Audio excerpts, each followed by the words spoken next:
ప్రవాస భారతీయులైన సోమలంక సురేంద్ర దీప్తి దంపతులు తమ పుత్రుడు తేజాన్ పుట్టినరోజు పురస్కరించుకుని వృద్ధులకు నూతన వస్త్రాలు పంపిణీ చేయడం అభినందనీయమని విశ్రాంత ఉపాధ్యాయులు నిమ్మకాయల వెంకటేశ్వరరావు, డాక్టర్ వేదుల శ్రీరామ శర్మలు పేర్కొన్నారు. రమణపేట అడబాల ట్రస్ట్ కార్యాలయంలో సోమలంక సురేంద్ర దీప్తి దంపతుల పుత్రుడు తేజాన్ పుట్టినరోజు సందర్భంగా వృద్ధులకు నూతన వస్త్రాలు పంపిణీ జరిగింది. ఈ సందర్భంగా ఆధ్యాత్మికవేత్త డాక్టర్ వేదుల శ్రీరామ శర్మ మాట్లాడుతూ పుట్టినరోజు అనేది ఒక ఆనందకరమైన వేడుక అన్నారు.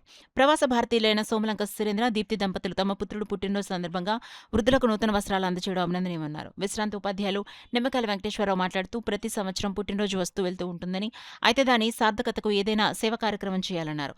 ఆ దిశగా సోమలంక సురేంద్ర దీప్తి దంపతులు వారి పుత్రుడు పుట్టినరోజు సందర్భంగా వృద్ధులకు నూతన వస్త్రాలు సమకూర్చడం అభినందనీయమన్నారు. ఈ కార్యక్రమంలో అడబాల రత్నప్రసాద్, చింతపల్లి సుబ్బారావు, భాస్కర్రావు, రాజా తదితరులు పాల్గొన్నారు. సోమలంక వారి కనుక సోమేశ్వరుడు, ఆ పార్వతి అమ్మవారు ఇద్దరు కూడా ఆయురారోగ్యాలకి వాళ్ళకి, ఎందుకంటే ప్రవాసాంధ్రంలో ఉండి కూడా ఈ సేవా దృక్పథంతో ఇక్కడ, ఎందుకంటే మన అడబాల రత్నప్రసాద్ గారి మేనల్లుడు వాళ్ళ అబ్బాయి కనుక మనకి ఈ వేదిక మీద జరుగుతున్న నిత్య సేవా కార్యక్రమం, నిత్య అన్నదాన కార్యక్రమంలో వారు ఈరోజు పాలుపంచుకోవడం, అలాగే వస్త్రదానానికి కూడా ముందుకు రావడం చాలా శుభం.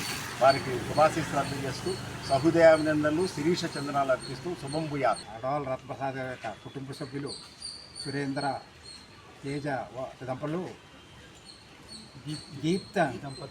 దీప్తి యొక్క దంపతులు తేజాన్ను యొక్క పుట్టినరోజు ఇక్కడ జరుపుకుంటున్నాం మనందరి సంవత్సరం. ఇటువంటి అవకాశం మనకు రత్నప్రసాద్ గారు ఇచ్చారు. వారు అక్కడి నుంచి ఆదేశించారు, మా మనవడికి ఈ యొక్క పుట్టినరోజుని ఇక్కడ వేడుకలు ఇక్కడ చేసుకుందాం మనందరి మధ్య అని చెప్పేసి.